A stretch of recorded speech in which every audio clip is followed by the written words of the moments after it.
Assalamualaikum warahmatullahi wabarakatuh. Yang saya hormati Ketua, Wakil Ketua, Kepala Badan Pangan Nasional, Dirut Bulog, ID Food, dan hadirin sekalian yang saya hormati. Badan Pangan Nasional ini memiliki kewenangan yang cukup baik, besar ya, karena mengambil kewenangan dua kementerian, kewenangan Kementerian Pertanian dan Kementerian Perdagangan di sektor pangan. Pasal 28 Anda membuat neraca pangan ya, kewajibannya merumuskan dan menetapkan stabilisasi harga kebutuhan pokok ekspor dan impor pangan antara lain. Bappenas sebagai regulator dan operator Anda adalah Bulog, ID Food dan lainnya. Pertanyaan saya, Bulog memberikan jawaban bahwa dia mengimpor beras itu berdasarkan ratas. Harusnya kan berdasarkan dengan perintah kepala badan, bukan ratas. Kalau ratas terus menjadi pedoman bagi Bulog, ya apa gunanya Badan Pangan?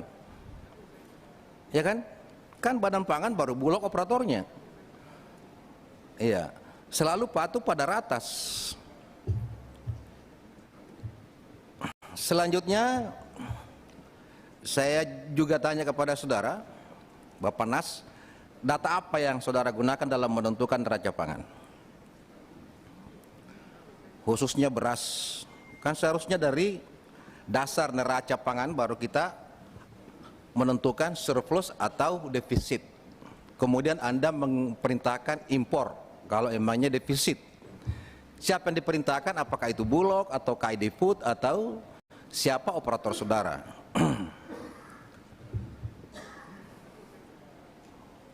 Yang kedua,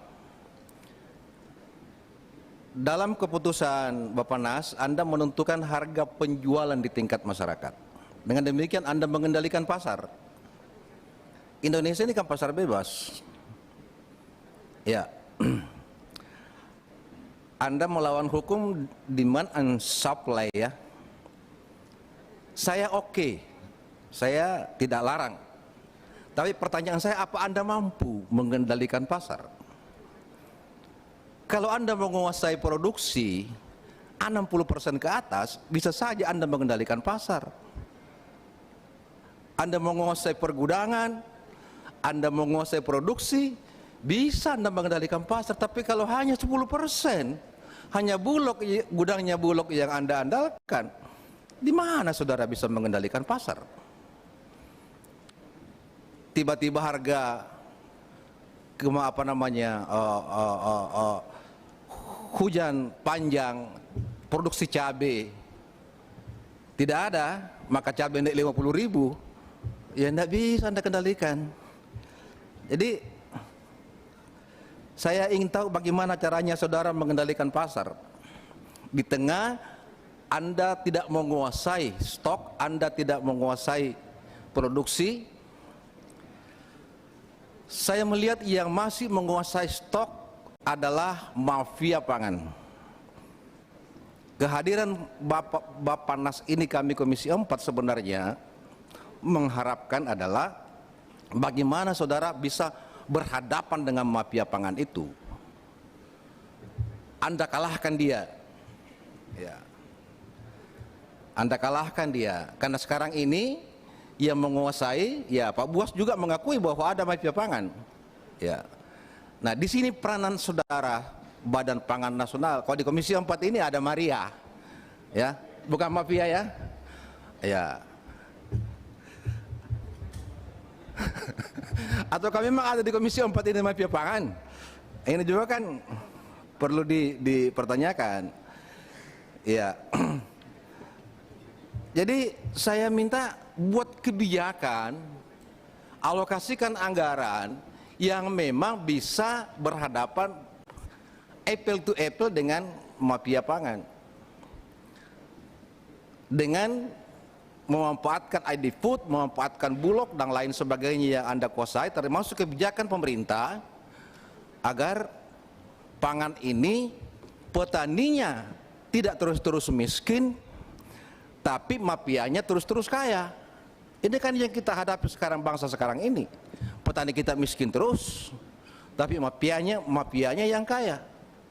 Nah, sekarang kita kurangi peranan mafia pangan ini untuk meningkatkan kesejahteraan petani kita. Di sini itulah saya harapkan kehadiran Badan Pangan Nasional bersama dengan Bulog, bersama dengan Adifood. Anggaran saudara hanya 103 miliar tidak cukup memang. Anda meminta tambahan 1,2 triliun. Yakinkan kami manfaatnya apa? Ya. Apa manfaatnya? Apa dampaknya terhadap 1,2 triliun itu? Ya, tadi Ibu mengatakan ada stunting ya. Stunting.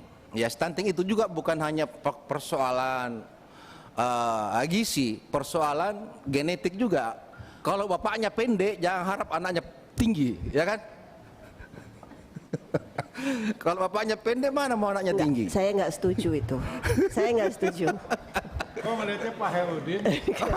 Enggak, saya nggak setuju. Itu nggak benar itu. Saintifiknya tidak harus saintifiknya nggak begitu, Pak. Iya, tapi faktor genetik juga sih. Nggak bisa. Iya. Nanti kita bicarakan diskusi. Oke, ini. saya setuju. Mari kita atasi stunting. Ya, saya setuju. Saya ngomongin itu dan itu nggak sedikit sekali, bahkan nggak ada. Iya, saya setuju. Mari kita atasi stunting. Ya. Hanya saja memang perlu jangan tersinggung, Pak. Jangan tersinggung, Pak. Saya ingin supaya anggaran 1,2 triliun yang Anda ajukan itu betul-betul fokus. Ya, fokusnya bagaimana sehingga dengan demikian katakanlah yang menyebabkan salah satu persoalan disparitas harga di tingkat provinsi itu adalah masalah transportasi. Ya, harga di Sulsel dengan di NTT beda dong. Ya, karena Sulbar penghasil beras, tapi NTT ya bagaimana di mana kebijakan pangan nasional? Mungkin ada subsidi transportasi yang Anda usulkan kepada pemerintah supaya disparitas harga di NTT dan di Maluku dan lain sebagainya itu bisa menjadi sama dengan Pertamina menjual minyaknya sampai ke Irian Papua itu sama. Ini yang kita harapkan dari saudara-saudara. Yang terakhir adalah